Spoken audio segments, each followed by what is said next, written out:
Welcome back to Navy Sports Magazine. Time to shed the light now on Navy women's swimming. And just like with Bill Roberts, talking with head coach John Morrison, I want to go back to December for a minute. The environment that Navy swimming has become, to walk out on that pool deck and to see that kind of environment now for your sport here at the Academy. You've been here 16 years.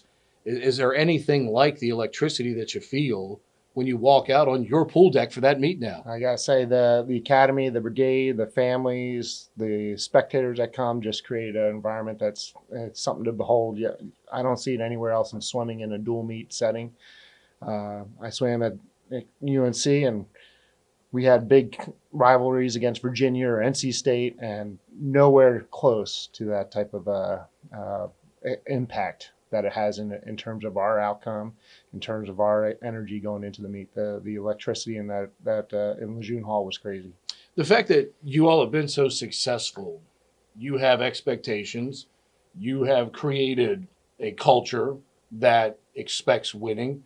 But each year, what are the challenges that go into making sure that each group as a whole continues that and doesn't lean on the expectations of those who come before them and make sure that they carve out their own little niche in terms of their season? Yeah, I think each class is a little bit different, and we got to blend that into the program and into what the expectations of our program are. And we have fortunately built that tradition of excellence, certainly against Army, throughout the last 30 plus years. So when they hear back from alumni, the one thing they remember is that Army Navy meet, and that just kind of adds to that excitement, and that sets the catalyst for our championship teams and to continue on through the year and our summer training and everything. Is that part of it too? The fact that so many of your alumni do reach out and still want to reach out to the current day athletes just to say, hey, we've got your back, we've got some support for you, and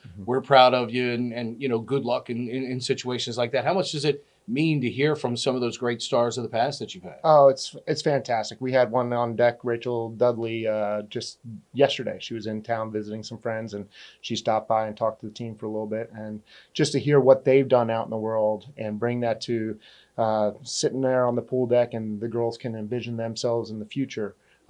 It's just really inspiring on both levels. She's inspired by what has been built here at the Academy, but also what they have to go and do afterwards. Or it's just really nice circular path that is going on right now. Obviously, Army meets specifically, younger athletes like Martina Thomas, like a Sydney Harrington. Megan Gertie's did some terrific things for you in terms of amassing diving points. But just to have swimmers, regardless of what class they're in, willing to go into the pool, set the tone right away, the way that they did in that meet. How important is it that every athlete know they can be a tone setter, they can be a leader, even if they're not a firstie right now within the program? Right. We talk about that almost every week about maintaining energy, and the energy has to come from not only those up top, but from those in terms of the freshmen or sophomores. And anybody can step up at any given time. Losing somebody like a Lauren Barber and having to replace that type of talent certainly can be done just by bringing the energy to the next level. And Sydney and Martina and those girls and Megan and Hannah, they all kind of stepped up to raise their game because of that energy that everybody kind of brings. And then everybody's an impact.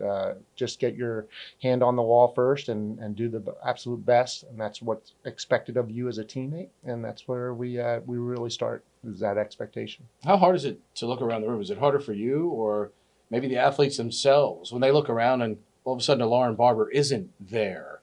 Someone that, when they see her in the pool, just her work sets the tone every day in practice, let alone every meet. But who is that tougher for? Is that tougher for the coach when you lose a performer of that caliber? Or is it the players who look around and go, hey, wait a minute, she's not here. Who's going to set that tone now? We're at a point now where it's pretty exciting because as a coach, it's hard to lose somebody that talented, and certainly somebody that can score points in any given event at any given time. But it's exciting to see who that next person is going to be. And Sydney was that person, and Martina was that person this time. And it's exciting to see that just kind of continue on as a coach, knowing that somebody's going to step up into that role. I asked Bill the same question.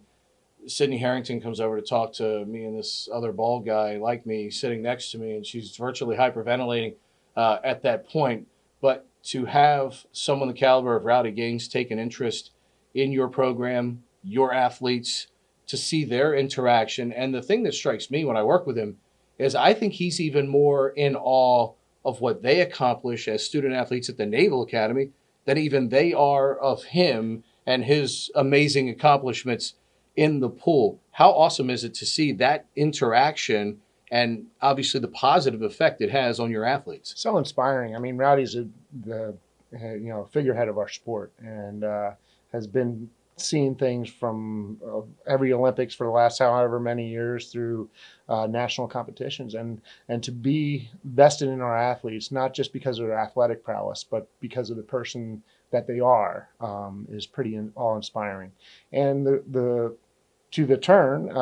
girls are certainly accepting of that, but also inspired by him and the fact that he's willing to reach out to them and step up and call our meet and do some spectacular things for our program. Obviously, now you put that win behind you, and obviously the refocus is now on what lies ahead. What are the challenges that lie ahead for you guys to accomplish your goals now the rest of the season?